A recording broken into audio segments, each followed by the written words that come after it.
Pour ne rien rater de nos programmes, n'oubliez pas de vous abonner à nos deux chaînes YouTube, le Média TV et le Média 24/7, et d'activer la cloche. Bonsoir à toutes et à tous et bienvenue dans Au cœur de l'actualité, au cœur de l'actu, l'émission d'actualité du soir sur le Média, diffusée du lundi au jeudi à 19h en direct sur le canal 165 de la Freebox, sur Molotov et sur le mediatv.fr. Le lycée privé Averroès, situé dans l'académie de Lille, vous en avez beaucoup entendu parler depuis décembre 2023, lorsque le préfet a décidé de résilier le contrat d'association qui lie cet établissement musulman à l'État. Averroès, un établissement emblématique fondé il y a plus de 20 ans, était alors accusé de, je cite, dysfonctionnement administratif majeur lié à des financements reçus entre 2011 et 2014 de la fondation Qatar Charity. Il n'en fallait pas plus pour que la droite et l'extrême droite hurlent à l'entrisme islamiste. C'était le début d'un bras de fer et d'une polémique interminable teintée d'islamophobie et d'une récupération politique sans gêne de la part du ministre de l'Intérieur de l'époque, Gérald Darmanin. Après près d'1 an et demi de bataille, la justice a finalement décidé ce mercredi 23 avril de rétablir le contrat du lycée Averroès, mais c'était sans compter sur l'opiniâtreté du gouvernement qui tranche nettement avec les réactions à la suite du scandale de l'établissement catholique Betaram. Elisabeth Borne annonce se laisser la possibilité de faire appel et Bruno Retailleau en rajoute une couche. Évidemment, un contrat d'association ne dépend pas du ministère de l'Intérieur, mais du ministère de l'Éducation nationale, a indiqué hier qu'elle se réservait le droit de faire appel. Bon, pour ce qui me concerne, moi je pense que, évidemment, et je souhaite que ce soit le cas et que l'État fasse appel. Maintenant, je voudrais être plus précis pour redire que les faits sont graves. Que les faits sont graves, qu'ils sont significatifs de ce que je viens d'appeler l'entrisme islamiste, que je veux combattre avec la plus grande fermeté. Et le lycée Averroès est pour nous un bastion de cet entrisme. Et un entrisme qui, en plus, s'attaque à la jeunesse. On a dans des établissements qui devraient être des sanctuaires, des jeunes consciences qui se construisent. Alors, le cas du lycée Averroès n'est-il pas finalement le symbole d'une islamophobie rampante et de plus en plus décomplexée, notamment sur le plan politique, on vient de l'entendre? Quel est l'état justement de l'islamophobie en France alors que d'après les données du ministère de l'Intérieur, plus de 173 actes anti-musulmans ont été décomptés en 2024. On en parle tout de suite avec Sabrina Sebaï, députée écologiste des Hauts-de-Seine et co-rapporteur d'un texte sur l'islamophobie, justement, débattu à l'Assemblée nationale fin mars dernier. C'est parti pour Au cœur de l'actu.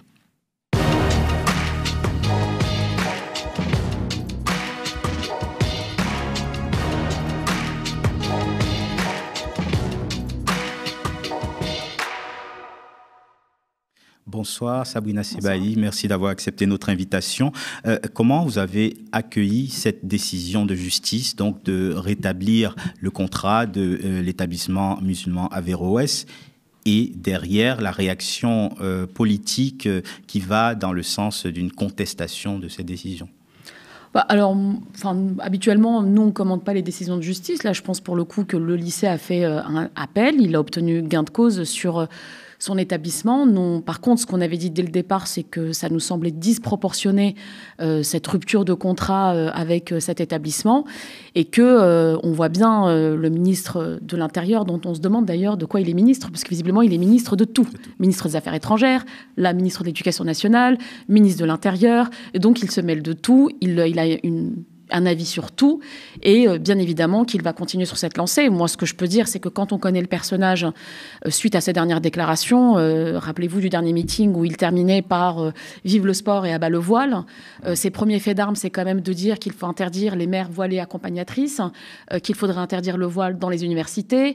Et donc, ce qu'on peut dire de lui, c'est que visiblement, l'islam est une obsession pour notre nouveau ministre de l'Intérieur, puisqu'il ne parle que de cela, de l'entrisme islamiste, et personne ne nie le fait qu'à un moment, il faut combattre bien évidemment toutes les idées qui peuvent conduire à des projets extrêmement dangereux pour notre État, pour notre République, qui pourraient mettre en danger notre jeunesse. Or là, on a plutôt le sentiment qu'il y a un acharnement sur les Français de confession musulmane dans notre pays.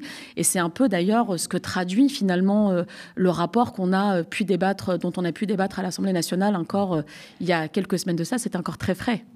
On en reparlera. Il y a quand même une forme de continuité dans ces accents très offensifs de la part des dernier ministre de l'Intérieur. C'était déjà le cas de Gérald Darmanin. Qu'est-ce que ça dit de la politique d'Emmanuel Macron ? Eh bien, alors franchement, je pense que personne n'est incapable de dire ce que dit la politique d'Emmanuel Macron, parce que je pense que personne ne sait ce que veut dire Emmanuel Macron quand on voit les zigzags permanents dans la politique, qu'elle soit internationale, intérieure ou autre. Par contre, ce qui est certain, c'est qu'on a une partie des ministres, dont Bruno Retailleau, Gérald Darmanin juste avant lui, qui ont effectivement une cible aujourd'hui qui est claire, qui est celle d'aller courir après l'électorat de l'extrême droite, et dont ils pensent qu'en tapant sur une partie de la communauté française ou pas d'ailleurs, puisque leur cible principale étant l'immigration pour justifier tout ce qui va mal dans notre pays. Alors Bruno Retailleau a une spécificité, parce que lui, c'est vraiment les Algériens et l'Algérie, le problème en France. Mais on voit bien que ça cible quand même particulièrement les musulmans et qu'à chaque fois, on utilise la laïcité sous couvert justement de stigmatiser une partie de la population, et c'est bien là le problème. Donc oui, on voit bien en tout cas qu'ils ont un objectif, c'est celui d'aller taper dans l'électorat de l'extrême droite, et qu'ils pensent malheureusement qu'il faut faire le programme de l'extrême droite pour éviter que l'extrême droite arrive au pouvoir. Alors justement, on a entendu Bruno Retailleau parler d'entrisme islamiste sans effectivement expliquer en quoi il y avait de l'entrisme tout à fait. On sait que ce soit Bruno Retailleau ou Gérald Darmanin, ces deux personnalités ont des ambitions politiques, notamment en vue de 2027. C'est aussi une récupération politique en vue des prochaines échéances électorales. Il y a un agenda politique, c'est évident, pour les deux, oui, qui se voient candidats en 2027. Et donc, leur stratégie, encore une fois, c'est d'aller chercher... vous savez, le RN n'a pas arrêté de se vanter en disant « nous avons eu 11 millions d'électeurs aux législatives ». Je pense que leur objectif à eux, c'est d'aller chercher ces 11 millions d'électeurs en pensant qu'ils vont les récupérer en utilisant les mêmes éléments de langage que l'extrême droite. Nous, ce qu'on dit assez régulièrement, c'est que l'électeur préférera toujours l'original à la copie, et donc pourquoi aller voter pour Bruno Retailleau quand ils peuvent voter pour Marine Le Pen si elle peut se présenter, ou pour un Jordan Bardella. Donc je ne crois pas que ce pari soit gagnant. Par contre, il fracture le pays, ça c'est une évidence, et j'ai même envie de dire que plus grave que cela, parce qu'on a des personnalités qui occupent médiatiquement cet espace, mais on a aussi des parlementaires aujourd'hui qui sont sur cette ligne politique. Il y a de cela quelques semaines, il y a eu un rapport qui a été présenté par Caroline Yadan et Julien Audoul sur l'islamisme et le communautarisme dans le sport. On parle de 0,07% des chiffres de toutes les fédérations et de tous les clubs. On parle de 180 000 clubs en France. Et là, on nous sort un rapport, tapis rouge au niveau médiatique, pour aller expliquer que l'islamisme est un danger absolu dans le mouvement sportif. Et encore une fois, on parle de 0,07%. On ne se base quasiment sur aucun chiffre. Pour vous donner un exemple, dans le rapport, il est indiqué que, par exemple, il y a un club qui a été fermé parce que sur des photographies, il y avait des sportifs voilés. On en est là, en fait, aujourd'hui, dans notre pays. Et quand vous parlez de tapis rouge, on se souvient que Caroline Yadan, justement, avait été invitée sur RMC Sport, ce qui a fait polémique parce qu'il n'y avait pas de véritable contradiction de fond, en fait, aussi. C'est la liberté de dérouler ce discours aussi médiatiquement qui peut gêner aussi. Oui, absolument, pas de contradicteur. Moi, j'aurais aimé, par exemple, qu'ils nous invitent au moment où on a rendu le rapport de la commission d'enquête, qui, pour le coup, là, c'est un travail de 6 mois où il y a eu des auditions, un travail extrêmement sérieux sur les violences et les dysfonctionnements des fédérations sportives, où on sait qu'un enfant sur 7 est victime de violences, où on a parlé d'agressions sexuelles sur des mineurs, dont, par exemple, le témoignage d'Angélique Cauchy, qui expliquait qu'elle avait été violée 400 fois par son entraîneur. On n'a pas été invité sur ces plateaux pour expliquer ce qui dysfonctionnait dans le sport. Par contre, Caroline Yadan, oui, elle est invitée pour parler d'un rapport où, comme je le dis, moi j'ai assisté à quelques auditions de ce rapport. Les questions qui étaient posées, c'était terrifiant quand même, parce qu'on en est arrivé à est-ce que le régime alimentaire est un signal faible d'islamisation dans notre pays ? Donc, il faut quand même préciser de quoi on parle. Alors, est-ce qu'on parle du halal, du kasher ? Est-ce que être végétarien aujourd'hui, c'est un signe de radicalisation ? Enfin, je ne sais pas, il faut poser toutes ces questions-là. Et visiblement, pour notre collègue parlementaire, non, c'était le fait que dans sa région, les jeunes qui était au foot ne mangeait plus de sandwich au jambon. Et donc, pour lui, c'était un signe d'islamisation. On en est là, on en est à interdire le collant dans les clubs de foot parce que c'est un vêtement de pudeur islamique, alors que tous les garçons et toutes les filles ont toujours porté des collants pour s'entraîner quand il fait froid. Donc voilà, on est devenu à la police de la tenue vestimentaire dans le mouvement sportif, à la police du port du voile, et c'est une dérive extrêmement grave, je pense, dans notre pays. Alors pour en revenir au cas du lycée Averroès, ces interventions politiques, notamment gouvernementales, est-ce qu'elles ne montrent pas aussi que ce qui dérange, c'est le succès d'un lycée musulman qui affichait des résultats tout de même excellents, l'excellence venant d'un lycée qui se présente comme de confession musulmane dérange d'une certaine façon. En réalité, oui, c'était un lycée qui avait, c'est d'ailleurs toujours un lycée qui a des résultats excellents, qui sort des pépites de cet établissement. Moi, je trouve que l'État est dans son rôle de contrôler les établissements scolaires. La difficulté aujourd'hui, c'est qu'il faut que ce contrôle il se fasse de manière égalitaire et identique partout, dans toutes les formes d'établissement. Moi, ce qui me surprend, c'est qu'on en arrive à des telles inégalités, qu'on a des établissements comme Beth Haram qui n'ont eu aucun contrôle depuis 30 ans, visiblement, alors qu'aujourd'hui, on a plus de 150 plaintes pour faits de violence et d'agression sexuelle. Et de l'autre côté, on a des établissements catégorisés comme dits musulmans, et là, ils sont contrôlés systématiquement. Alors, pourquoi pas? On peut contrôler systématiquement tous les établissements. C'est le rôle, après tout, pourquoi pas, de l'État, de vérifier que nos enfants soient bien éduqués, qu'ils aient des résultats excellents, etc. Là, c'est pas le cas. Donc, on voit que Beth Haram, c'est pas le cas. Stanislas, je ne rappelle pas la polémique autour, notamment d'Amélie Oudéa-Castéra et de ses enfants et de tout ce qu'on a appris sur cet établissement. Et pourtant, là, personne ne dit rien. On continue à financer ces établissements, y compris avec des montants qui sont extrêmement importants. Et ça ne dérange personne. Mais dès qu'on parle d'un lycée, d'un établissement où il y aurait des musulmans, eh bien là, tout d'un coup, c'est la psychose généralisée, mais qui est à tous les niveaux. Je regardais il y a quelques jours de cela, lorsque le pape est mort, on a Pascal Praud quand même qui nous parle de l'islam, alors qu'on parle du pape. Donc il y a une obsession aujourd'hui de l'islam dans notre pays, une obsession des musulmans, et c'est vrai que le travail qui a été fait, les auditions qu'on a pu faire ont montré que finalement tout ça est une continuité, parce qu'aujourd'hui d'abord il y a une continuité parce qu'on pense que un homme barbu ou une femme qui porte un voile, eh bien on mélange tout, on passe de musulman à islamiste à djihadiste. En fait, on fait l'amalgame de tout cela, et du coup la réalité c'est que quand on voit une femme voilée, eh bien on pense djihadiste, terroriste, alors que c'est une femme qui pratique sa religion, et on parle de prosélytisme pour des femmes qui sont voilées. Et de l'autre côté, on a une continuité parce que nous, dans les auditions qu'on fait, on nous explique qu'en réalité, il y a 40 ans, où on disait sale bougnoul, sale arabe, on ne peut plus le dire aujourd'hui. Et donc, pour stigmatiser ces personnes-là, on passe par l'islam parce qu'on a le principe de laïcité qui nous permet de dire « Ah oui, mais là, c'est pas la laïcité, donc il faut mettre de côté cette religion dans notre pays. » C'est la même chose. C'est une continuité d'un racisme qui dure depuis des années dans notre pays, qu'on n'a pas traité, et qui vise d'ailleurs essentiellement les Maghrébins, parce que vous pourrez poser la question à tout le monde, quand ils parlent de musulmans, ils ne pensent pas aux Indonésiens, par exemple, alors que c'est le pays où il y a le plus de musulmans à travers le monde. Alors, vous m'avez tendu une perche concernant Beth Haram. On est en plein scandale Beth Haram, on peut le dire, et c'est difficile de ne pas faire le rapprochement entre le sort des deux établissements, l'un au sein duquel on a eu des cas de violence très graves pendant des décennies, couvertes par des politiques dont peut-être le Premier ministre, on verra ce qu'en diront les auditions à venir, et l'autre qui simplement reçoit un financement venu du Qatar et est d'emblée accusé de manquements graves aux principes républicains. La députée LFI Mathilde Panot a commenté et critiqué ce double standard. C'était au micro de nos collègues de TF1. On l'écoute. Point, je trouve révoltant, le deux poids deux mesures qui existe dans notre pays, avec Elisabeth Borne qui a annoncé hier vouloir faire appel sur la décision du tribunal administratif qui a réinstauré le contrat d'association entre le lycée Averroès, vous savez, le lycée sous contrat musulman, et l'État, et que c'est révoltant parce que la décision du tribunal dit que c'était discriminatoire.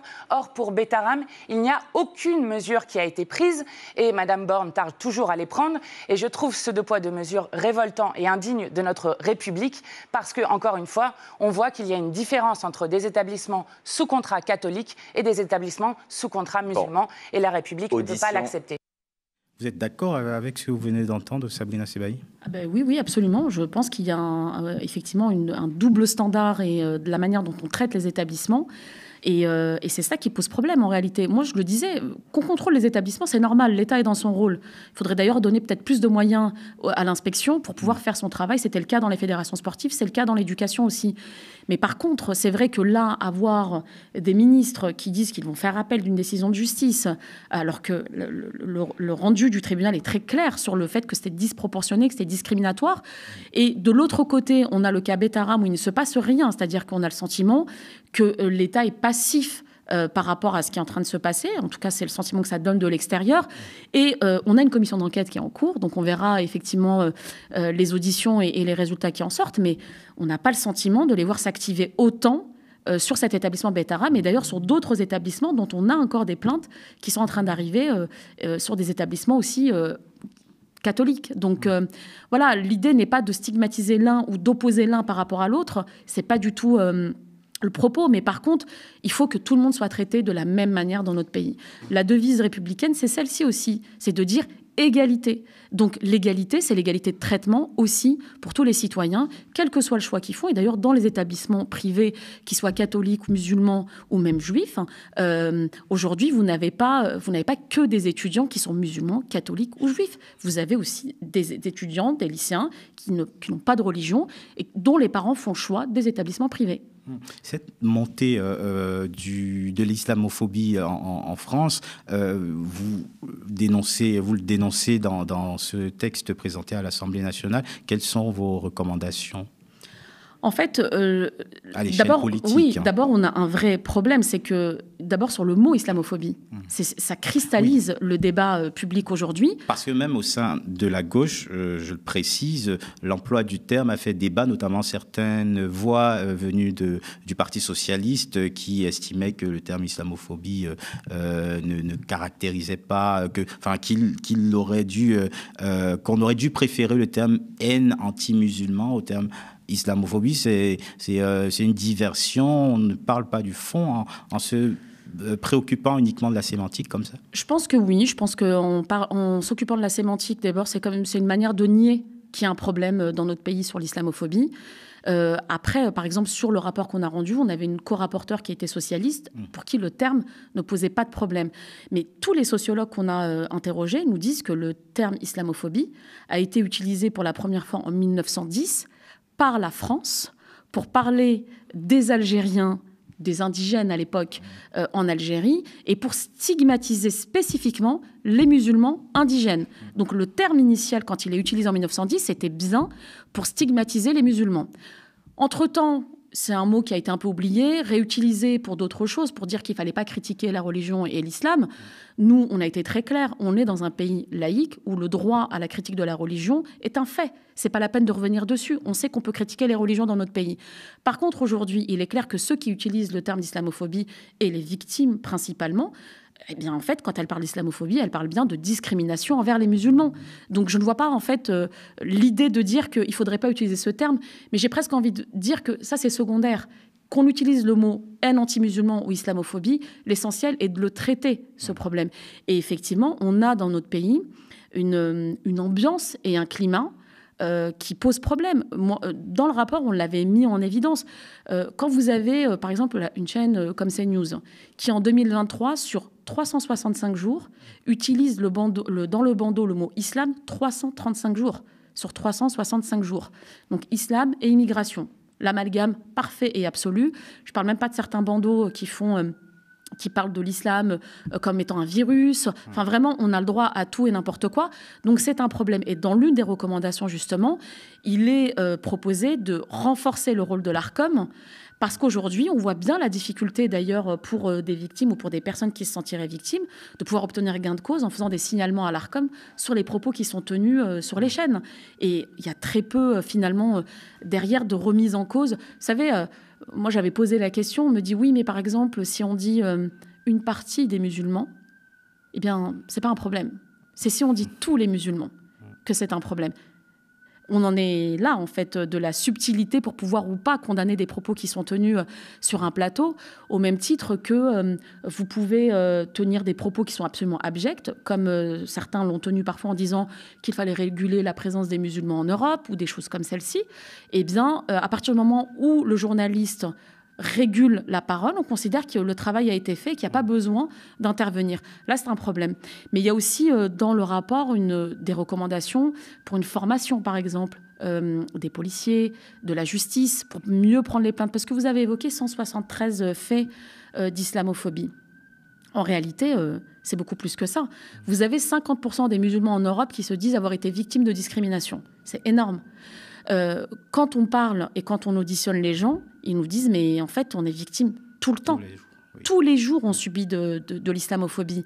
Sauf que comme il n'y a plus de confiance dans les institutions, que par ailleurs ils ont le sentiment que les plaintes ne seront pas suivies d'effet, il n'y a plus de plaintes. Il n'y a plus de signalement, il n'y a plus de plaintes. Et c'est grave quand on en arrive à ce niveau-là et qu'une partie de notre société n'a plus confiance dans la police et la justice pour pouvoir faire ce travail et d'avancer sur la question des plaintes et de la manière dont elles seront traitées, c'est un problème. Donc il y a cette volonté d'aller sur une formation, de mieux faire connaître.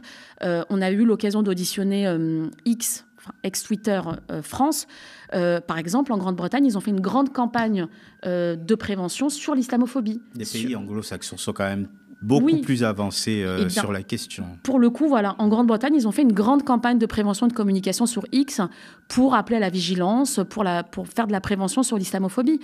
J'ai posé la question, pourquoi pas en France? C'est pas du tout dans les radars aujourd'hui, alors que vous avez des musulmans. D'ailleurs, c'est Olivier Estévez, par exemple, qui avait écrit un des livres qui s'appelle « La France, tu l'aimes, mais tu la quittes », qui explique le départ massif des Français de confession musulmane de notre pays, pas parce que forcément ils ont été victimes, mais parce que le climat et l'ambiance est insupportable pour eux.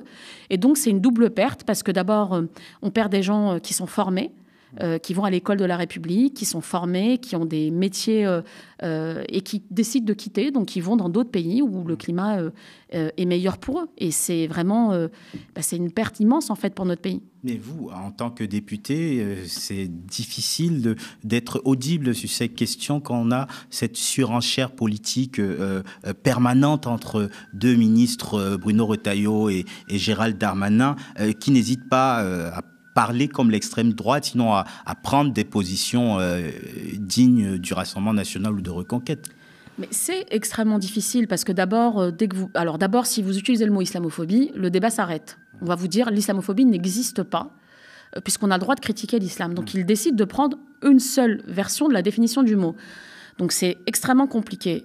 Quand vous allez parler de ce sujet, on va vous dire oui, il y a eu 173 signalements, finalement, c'est pas grand-chose.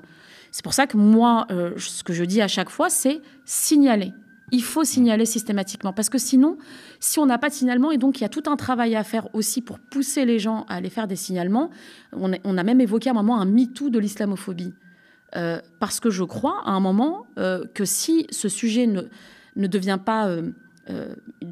si on ne pousse pas les gens à signaler systématiquement les faits de discrimination dont ils sont victimes, en fait, on ne pourra jamais se dire que c'est un sujet important et qu'il faut mettre des moyens et une politique publique en face pour y répondre.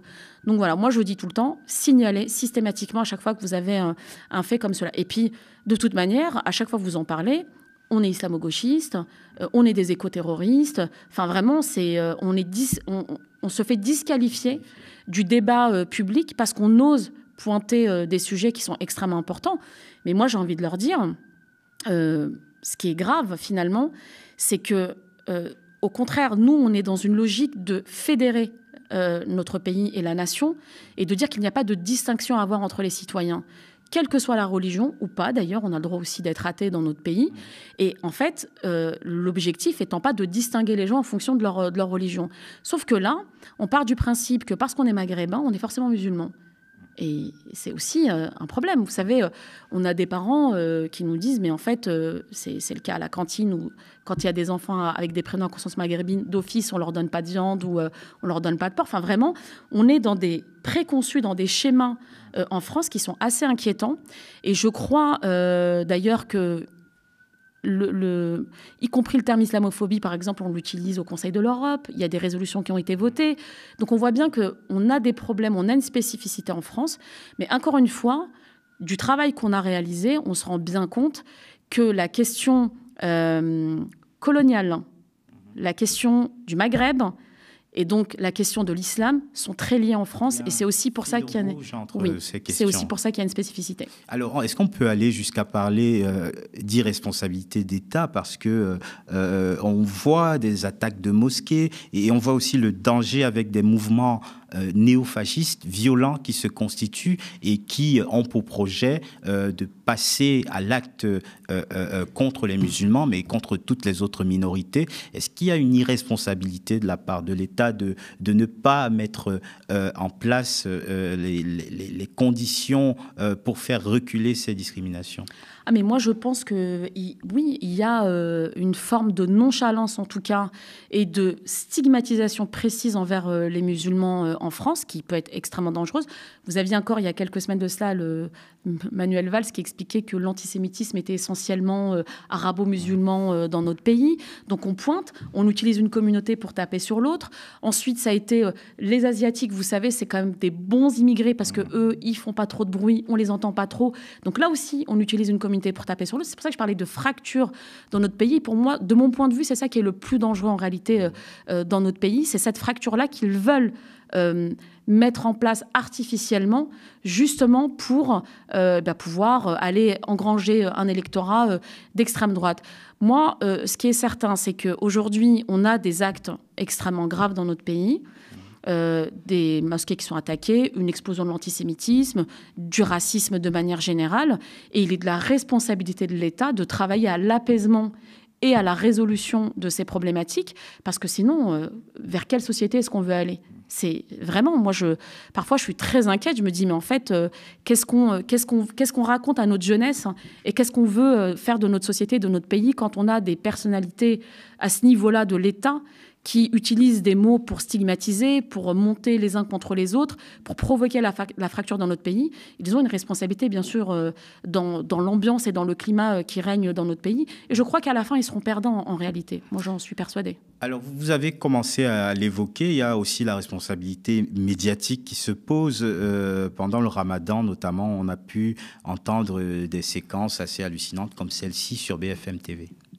Les œufs, on les utilise encore plus en période de fête. Tout à fait. Et là, typiquement, en ce moment, on est en période de Ramadan. Et alors, ça peut représenter une explication parmi d'autres. Oui, tout à fait. Fait que dans certains supermarchés, on trouve moins facilement des œufs que d'habitude. Tout à fait. Au moment du Ramadan, les gens consomment énormément d'œufs. Ils cuisinent, ils font leurs gâteaux, ils font tout ce qui va. Donc, oui, il y a une grosse consommation d'œufs actuellement. Alors là, on est sur BFM TV, mais on aurait pu avoir la même séquence sur CNews. En pire, je pense. CNews en pire même, puisque CNews consacre très souvent des heures, à la moindre occasion, des heures d'émissions, dès qu'elle peut faire des émissions racistes ou islamophobes. Est-ce qu'il y a clairement une dérive médiatique aussi à pointer du doigt ?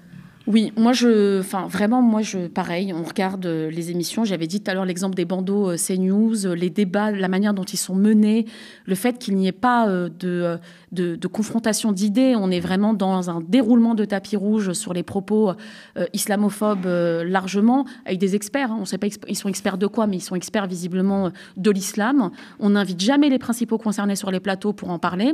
Et là, en l'occurrence, alors cette année, c'est les œufs. L'année dernière, c'était l'huile. Je tiens à le rappeler parce que c'était déjà le cas l'année dernière pendant le mois du Ramadan. Ils avaient expliqué qu'il y avait une pénurie d'huile à cause des musulmans. Cette année, c'est les œufs, mais il faut dire que cette dame ne semble pas bien connaître quand même le fonctionnement du Ramadan et des musulmans. Parce qu'en général, les gâteaux, c'est plutôt les derniers jours du Ramadan. Là, on était au début, il y avait déjà la pénurie des œufs. Je ne crois pas que ça soit de notre fait, mais pourquoi pas après tout. Moi, j'avais dit un peu par ironie, l'année prochaine, ça sera le beurre. Chaque année, sa pénurie due au Ramadan. Non, là, vraiment, on est dans une stigmatisation... et dans de l'islamophobie pure, ils n'ont aucune statistique. Là, voilà, on pose des vérités on pose des phrases comme si c'était des vérités. Là, c'est pas le cas du tout. Il n'y a pas de chiffres. On ne sait pas d'où sort cette analyse, mais c'est comme ça. Et là, vous allez avoir toute une partie de la population qui va dire oui, c'est vrai, c'est le Ramadan. Il y a sûrement une pénurie des œufs à cause de cela. Donc, mais des propos comme ça, il y en a tout le temps. Vous savez, au moment de l'affaire Crépol, on avait quelqu'un qui avait dit oui, que visiblement, peut-être, l'auteur serait musulman. Ça n'a jamais été contredit par quoi que ce soit. Régulièrement, on parle de la civilisation arabo-musulmane. On ne sait pas trop ce que ça veut dire. Et donc, on pointe comme ça, on stigmatise sur les médias. Et j'avoue que là aussi, je pense que l'État aurait matière à... Alors, il y a la liberté de la presse, bien sûr. Personne ne dit qu'il faut museler les journalistes. Mais je crois qu'il y a certaines chaînes qu'il faut appeler maintenant des chaînes d'opinion. Et il faut les assumer comme telles. Pour moi, CNews est une chaîne d'opinion aujourd'hui. Il n'y a pas de débat, il n'y a pas de contradiction. On est vraiment sur un déroulement d'idées d'extrême droite. Il faut l'assumer en tant que tel et je pense qu'il faut régler cette question. C'est ce que je disais tout à l'heure. On parle de la mort du pape, on nous parle d'islam, on parle d'agression, on nous parle de musulmans. Enfin, voilà, c'est en permanence avec le lien immigration, islam, délinquance. En permanence, qui est le triptyque de l'extrême droite. Et questionner aussi le financement de ces médias qui vient souvent de propriétaires multimillionnaires ou milliardaires qui ont cette idéologie très intégriste, mais aussi très islamophobe et quasiment assumée. Oui, et bien sûr, il y a une concentration des médias aujourd'hui avec ces idées-là.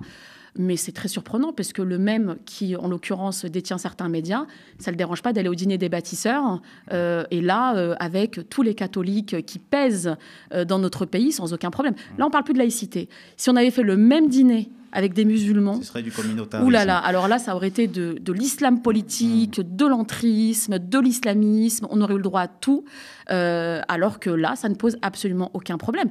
Et moi, j'ai presque envie de dire, la laïcité, c'est pas l'interdiction de la religion. C'est pas le fait de faire disparaître la religion. C'est de faire en sorte que chacun puisse la vivre librement dans notre pays. La difficulté aujourd'hui, encore une fois, je l'ai dit, c'est qu'on utilise des textes de loi et pour stigmatiser une partie de nos concitoyens. Il y a un texte qui a été voté au Sénat il n'y a pas très longtemps sur l'interdiction des signes religieux, notamment dans le sport. Là aussi, il y a des athlètes qui se sont mobilisés pour dire que ce n'était pas possible. Moi, j'avais eu l'occasion de recevoir les hijabeuses, basket pour toutes, qui aujourd'hui ne peuvent plus pratiquer leur sport parce qu'elles sont voilées. Je rappelle que la France est le seul pays aux Jeux Olympiques et Paralympiques qui a interdit le port du couvre-chef et du voile dans les compétitions, alors qu'on était pays accueillant. Franchement, c'est quand même une bien triste distinction pour notre pays. Il y a eu d'ailleurs cette ironie d'avoir l'une des médaillées qui portait le voile à la cérémonie de clôture. Et à la cérémonie de clôture, alors que les athlètes françaises ne pouvaient pas le faire. Alors, la mobilisation d'une frange de l'opinion en faveur des Palestiniens, en faveur des Gazaouis massacrés par Israël, est-ce que c'est à mettre aussi en lien avec cette montée de l'islamophobie ? Alors, moi, je pense qu'on peut dire génocide en cours en Palestine et à Gaza. Parce que, d'abord, ce qui est en train de se passer est extrêmement grave. Qu'on parle beaucoup de Gaza a raison, mais il ne faut pas oublier ce qui se passe en Cisjordanie avec les colons, une extension des colonisations et des morts aussi en Cisjordanie, encore là, dernièrement. Mais je crois surtout que ce à quoi il ne faut surtout pas céder, ça serait de nous faire dire que le conflit serait un conflit religieux. Ce n'est pas un conflit religieux là-bas. C'est un conflit de colonisation. Il y a un colonisateur et un peuple colonisé. Donc un peuple colonisateur, un peuple colonisé. C'est une guerre de territoire. Et je crois qu'il faut vraiment ne pas céder à cela, parce que si on cède à cela, eh bien en fait, finalement, on prend les éléments de langage d'une partie, notamment de la droite et de l'extrême droite, qui relativise ce qui se passe là-bas en disant « mais c'est une guerre entre les musulmans et les juifs ». Pas du tout. Vous comprenez le sens de ma question, c'est qu'il y a une déshumanisation des Gazaouis liée aussi du fait de leur religion. Les chrétiens d'Orient suscitaient plus d'émotions de la part des opinions ou des médias, de grands médias que les Gazaouis aujourd'hui. Est-ce que c'est vraiment que leur religion ou est-ce que c'est leur origine ? Moi, je n'ai pas senti beaucoup d'empathie pour les catholiques de Palestine. Ils ont été chassés de l'église encore à Pâques. Je n'ai pas entendu d'indignation collective en parlant de ça. C'est pour ça que je dis la question de l'origine, pour moi, le fait qu'ils soient arabes fait que pour certains, leur vie vaut moins que celle d'autres. Je ne suis pas certaine que ce soit uniquement la question de la religion, mais il y a un continuum. Pour eux, être palestinien, ça veut dire forcément être musulman. C'est là où ils se trompent, parce qu'en réalité, il y a toutes les religions là-bas. C'est le berceau des 3 religions monothéistes. Donc, je crois vraiment que là, pour le coup, c'est évident qu'il y a une indignation à géométrie variable. Moi, d'ailleurs, j'arrête pas de le dire, le droit international n'a ni couleur de peau, ni religion, et en fait, on devrait l'appliquer partout de la même manière. Force est de constater que ce n'est pas le cas aujourd'hui. Quand je vois que M. Netanyahou se rend tranquillement en Europe sans être inquiété alors qu'il a un mandat d'arrêt de la Cour pénale internationale, qu'il traverse par ailleurs l'espace aérien français sans qu'il soit inquiété, ça dit quand même beaucoup de notre pays et de l'application du droit international. Et je crois malheureusement que ça va laisser des séquelles extrêmement importantes parce que on peut pas donner des leçons au monde entier sur l'application du droit international et le pays des droits de l'homme et laisser ce génocide se poursuivre sous nos yeux, le génocide le mieux documenté de l'histoire, malheureusement, pour nous, et dire que finalement, on appliquerait les règles de manière totalement identique, quel que soit le pays qui nous fait face. C'est faux. Et je crois que Gaza est venu nous rappeler à quel point il y avait une hypocrisie des pays européens et occidentaux par rapport à la situation qui se passe là-bas. Et la France aussi se montre malheureusement assez transparente, voire donne son soutien conditionnel, comme on a pu l'entendre encore et encore au gouvernement de Benyamin Netanyahou. Oui, et puis le refus d'appliquer des sanctions. Vous savez, nous, on avait dit, c'est pas compliqué. Il suffisait de prendre la feuille de sanctions pour Poutine et la Russie et de changer Russie par Israël et Poutine par Netanyahou. Et en fait, on avait une feuille de sanctions qui était assez réalisable. On pouvait tout à fait suspendre les accords d'association d'Union européenne avec Israël. On ne l'a jamais fait. On pouvait arrêter, faire un embargo sur la vente d'armes. On ne l'a jamais fait. Donc, on voit bien que derrière les belles paroles, il n'y a absolument aucun acte. Et c'est bien cela, à mon avis, qui devrait tous nous interroger aussi. Parce qu'on entend beaucoup en ce moment le président de la République nous parler de la reconnaissance de l'État de Palestine. C'est intéressant parce que ça fait des mois qu'on le demande. Ça a même été voté en 2014 en France sans jamais être appliqué. Là aussi, il y aurait beaucoup de choses à dire sur le gouvernement de l'époque qui n'a pas mis en œuvre les résolutions qui ont été votées. Mais moi, j'entends parler de la reconnaissance de l'État de Palestine. J'entends pas parler des frontières de 67. J'entends pas parler de la question des 700 000 colons qui sont installés en Cisjordanie. Tout ça, c'est des questions éminemment importantes. Dire juste reconnaître l'État de Palestine sans rien donner derrière, ça veut rien dire du tout. C'est un coup de communication. Et ça ne changera pas le quotidien des Palestiniens. D'Emmanuel Macron.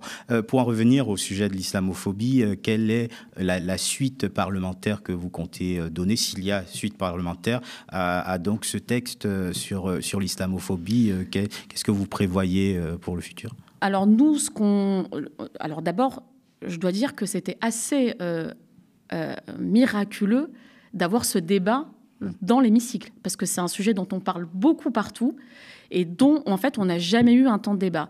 Ce débat, on l'a eu alors qu'on avait demandé, moi j'avais demandé la création d'un groupe d'études islamophobie avec une pétition qui avait été lancée, qui a plus de 15 000 signatures. Ça a été refusé. On avait demandé à avoir un temps d'échange là-dessus. Ça n'a pas eu lieu. Et là, il a fallu que le groupe écologiste utilise un droit de tirage. Donc là, on ne peut pas dire non.